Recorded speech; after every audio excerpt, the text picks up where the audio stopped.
नमस्कार दोस्तों, स्वागत है आपका मेरे चैनल पे। दोस्तों, जैसा कि आप जानते हैं कि 73 तेजस MK1A फाइटर जेट का ऑर्डर दिया जा चुका है और इसका प्रोडक्शन जल्द ही शुरू होने वाला है। लेकिन दोस्तों, ऐसी खबर आ रही है कि ये प्रोडक्शन रुक सकता है और इसके पीछे अमेरिका एक वजह हो सकता है। ऐसा हम क्यों कह रहे हैं, आज इसी के ऊपर बात करेंगे। चलिए दोस्तों, शुरू करते हैं।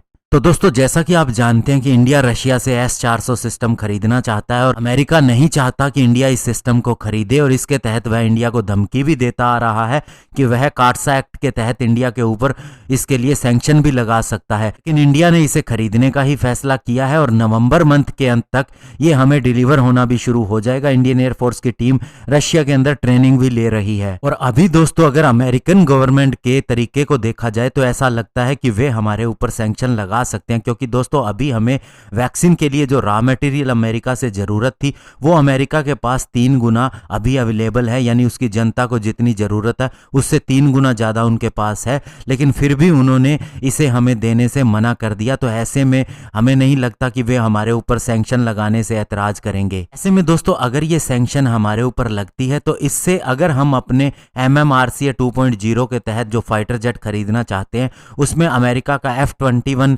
F-18 और F-15EX फाइटर जेट भी कंटेंडर के रूप में है। ऐसे में अमेरिका भी अपनी तरफ से इसे हमें देने से मनाही कर सकता है, लेकिन हमें ज़्यादा इसकी ज़रूरत भी नहीं है। और ऐसा उसने तुर्की के साथ भी किया था, जिस F-35 प्रोग्राम के अंदर वो पार्टनर भी था। तो अमेरिका ने इसके कलपुर्जे या फिर अन्य चीज़ें देने से मना कर दिया था और उसे F-35 प्रोग्राम से हटा दिया था, जिससे उसे काफ़ी ज़्यादा नुकसान झेलना पड़ा था। लेकिन हमने अभी तक इन फाइटर जेट को खरीदने का फैसला ही नहीं किया है, तो हमें इसका कोई ज़्यादा नुकसान होने वाला नहीं। लेकिन हम अमेरिका के कई चीज़ें इस्तेमाल करते हैं, जैसे C-130, C-70 ट्रांसपोर्ट एयरक्राफ्ट है। इसके अलावा हमने अमेरिका से शिनूक और अपाचे हेलीकॉप्टर भी खरीदे हैं और MH-60 हेलीकॉप्टर भी खरीदने वाले हैं। तो ऐसे में इनकी सप्लाई के अंदर भी प्रॉब्लम हो सकती है इन सैंक्शंस की वजह से।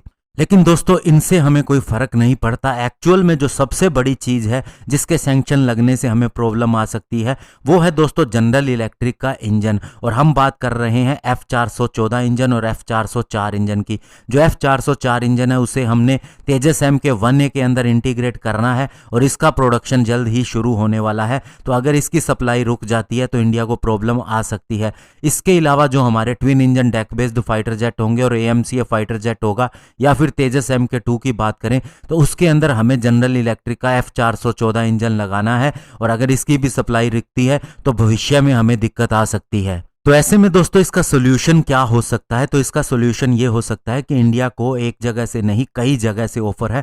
पहली बात तो रशिया का जो इंजन है RD-33 वो इंडिया के अंदर ही लाइसेंस प्रोड्यूस किया जाता है, तो हमें उसके अंदर बिल्कुल भी प्रॉब्लम नहीं है। और दूसरा, फ्रांस हमारा बहुत ही करीबी दोस्त है और हमें हर तरह की मदद करने की उम्मीद भी देता आया है। तो ऐसे में जो उसका M88 इंजन है जो राफेल फाइटर जेट के अंदर लगाया जा रहा है या उसके अंदर इस्तेमाल होता है वो भी हमें सप्लाई किया जा सकता है। और हम और ज़्यादा राफेल फाइटर जेट की अगर खरीदारी करते हैं, जैसा कि 9 मई को आइडिया लगाया जा रहा है कि प्राइम मिनिस्टर फ्रांस जा सकते हैं, तो शायद हमें इसकी टेक्नोलॉजी भी मिल सकती है। और चूंकि दोस्तों हमें अपने बड़ी संख्या के अंदर फाइटर जेट के अंदर इन इंजन्स को लगाना है तो हमें टेक्नोलॉजी ट्रांसफ़र हो सकती है, इसके अंदर कोई प्रॉब्लम नहीं।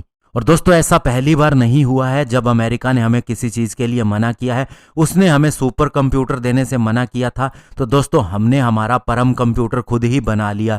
और इसके बाद में दोस्तों उसने हमें क्रायोजेनिक इंजन की टेक्नोलॉजी देने से मना किया था, उसे भी हमने खुद ही डेवलप कर लिया। और ये उस समय की बात है जब इंडिया के पास इतनी ज़्यादा टेक्नोलॉजी नहीं थी, इंडिया इतना आत्मनिर्भर नहीं था। आज की अगर बात करें तो इंडिया बहुत सी चीज़ों को बनाने के अंदर सक्षम है और वैक्सीन बना के इंडिया ने ये दिखाया है। और हमें किसी भी तरह की प्रॉब्लम नहीं होने वाली, चाहे वह वैक्सीन हो चाहे वह फाइटर जेट की मैन्युफैक्चरिंग हो। अमेरिका को जितने प्रतिबंध लगाने हैं वो लगा ले, इससे हमें कोई फर्क नहीं पड़ेगा। धन्यवाद, जय हिंद।